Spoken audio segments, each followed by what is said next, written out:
नमस्कार। केदारनाथ यात्रा 2026 सुनने में जितना अद्भुत लगता है, इसकी तैयारी उतनी ही चुनौतीपूर्ण है। आज के इस खास विश्लेषण में हम सीधे जमीनी हकीकत पर बात करेंगे। ये कोई आम सफर नहीं है, ये आस्था और शारीरिक क्षमता का एक बहुत बड़ा इम्तिहान है। तो बिना वक्त गवाए चलिए सीधे लॉजिस्टिक्स और प्लानिंग में गोता लगाते हैं। अब जरा सोचिए, 11,755 फीट की ऊंचाई, जहां शरीर जवाब देने लगता है, वहां मन को शांत और एकाग्र कैसे रखा जाए?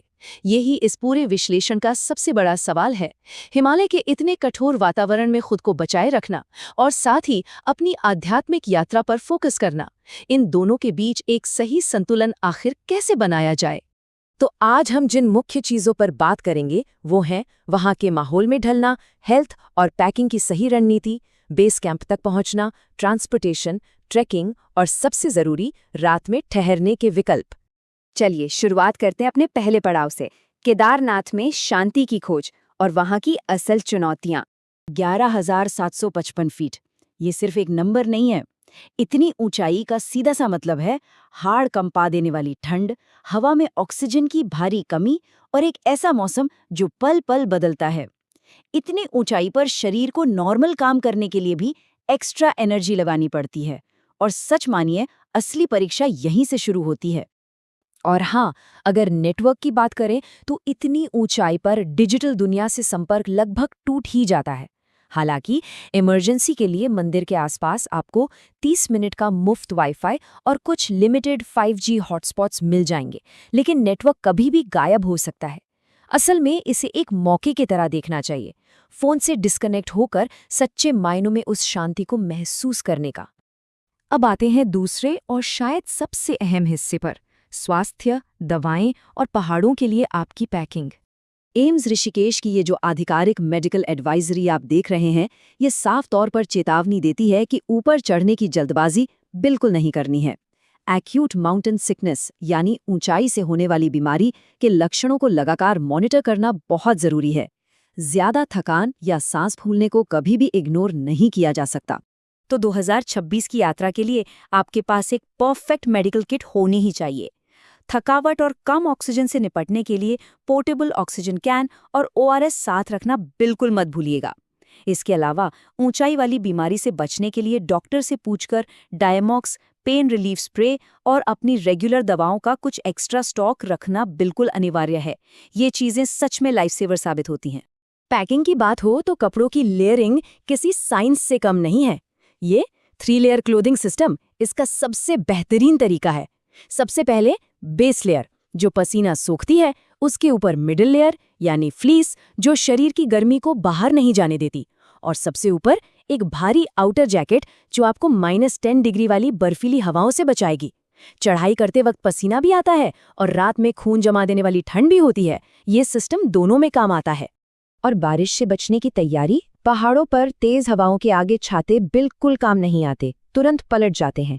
इसलिए एक अच्छी क्वालिटी का वाटरप्रूफ पोंचो कोई ऑप्शन नहीं है, ये एक जरूरत है। ये आपको और आपके बैकपैक दोनों को सूखा रखेगा।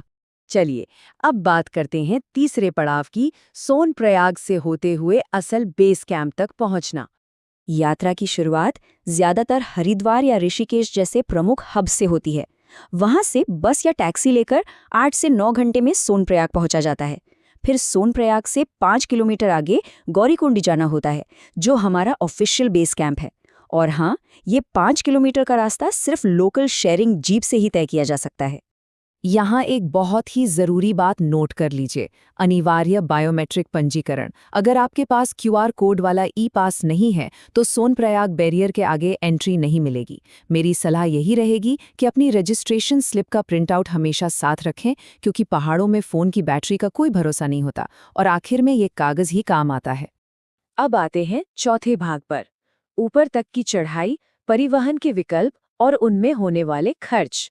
16 किलोमीटर गौरीकुंड से केदारनाथ मंदिर तक का ये 16 किलोमीटर का सफर लगातार और बहुत ही खड़ी चढ़ाई वाला है।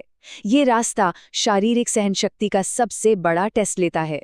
अगर इस पूरी चढ़ाई को टुकड़ों में बांटे तो गौरीकुंड से शुरू करने के बाद पहला बड़ा रेस्ट स्टॉप 4 किलोमीटर दूर जंगल चट्टी आता है। 7वें किलोमीटर पर भीमबली से चढ़ाई एकदम से बहुत खड़ी हो जाती है। फिर आता है 11 किलोमीटर पर लिंचोली और उसके थका देने वाले जेड मोड़, और फाइनली 16वें किलोमीटर पर मंदिर प्रांगण के दर्शन होते हैं। हर पड़ाव पर रुककर आराम करना बहुत जरूरी है। अब जो लोग पैदल नहीं जा सकते, उनके लिए 2026 की आधिकारिक सपोर्ट सर्विस दरें उपलब्ध हैं। खच्चर, पालकी या कंडी यानी पिट्ठू का रेट आपके वजन पर निर्भर करेगा। जैसे अगर वजन 90 किलो से ऊपर है तो पालकी का खर्च सीधा 8,000 तक जा सकता है। तो अपना बजट और अपनी हेल्थ देखकर ही सही सर्विस का चुनाव करें। एक तेज विकल्प हेलीकॉप्टर का भी है, लेकिन ध्यान दें, टिकट सिर्फ और सिर्फ सरकार के ऑफिशियल IRCTC पोर्टल से ही बुक करें। सिरसी, फाटा और गुप्तकाशी मेन हेलीपैड हैं, जहां से बस कुछ ही मिनटों में मंदिर पहुंचा जा सकता है। बस फर्जी एजेंटों के चक्कर में बिल्कुल मत पड़िएगा। चलिए अब अपने आखिरी और 5वें सेक्शन की ओर बढ़ते हैं, मंदिर पहुंचने के बाद रात में ठहरने की व्यवस्था। रात बिताने के लिए सरकारी एजेंसी GMVN अलग-अलग बजट के हिसाब से ऑप्शन देती है। स्वर्गारोहिणी कॉम्प्लेक्स में स्वीट्स हैं, तो नंदी कॉम्प्लेक्स में बंक बेड और सुमेरु में किफ़ायती टेंट भी मिल जाएंगे। आसपास प्राइवेट धर्मशालाएं भी हैं। लेकिन एक बात याद रखें, डिमांड इतनी ज़्यादा होती है कि यात्रा से कई महीने पहले ही एडवांस बुकिंग करना सबसे बड़ी समझदारी है। यहाँ मैं एक बहुत ही काम की स्ट्रैटेजी शेयर करना चाहूंगी, लिंचौली बैकअप प्लान। अगर मेन मंदिर के पास कमरा न मिले तो मंदिर से थोड़ा पहले लिंचौली में रुकना एक स्मार्ट फैसला हो सकता है। वहाँ ऊंचाई थोड़ी कम है तो सांस लेने और सोने में काफ़ी आसानी होती है। कई अनुभवी ट्रैकर्स अक्सर यही प्लान फॉलो करते हैं। केदारनाथ का मौसम अप्रत्याशित है। सुरक्षित दर्शन के लिए ये चीज़ें सिर्फ चाहत नहीं बल्कि ज़रूरत हैं। ये कोट पूरी तैयारी की अहमियत को एकदम सही ढंग से समझाता है। पहाड़ों में मौसम कब बदल जाए कोई नहीं जानता, इसलिए हमने जिन गाइडलाइंस पर बात की वो सिर्फ आराम के लिए नहीं बल्कि आपकी शारीरिक सुरक्षा का एक बहुत ही गंभीर मामला है।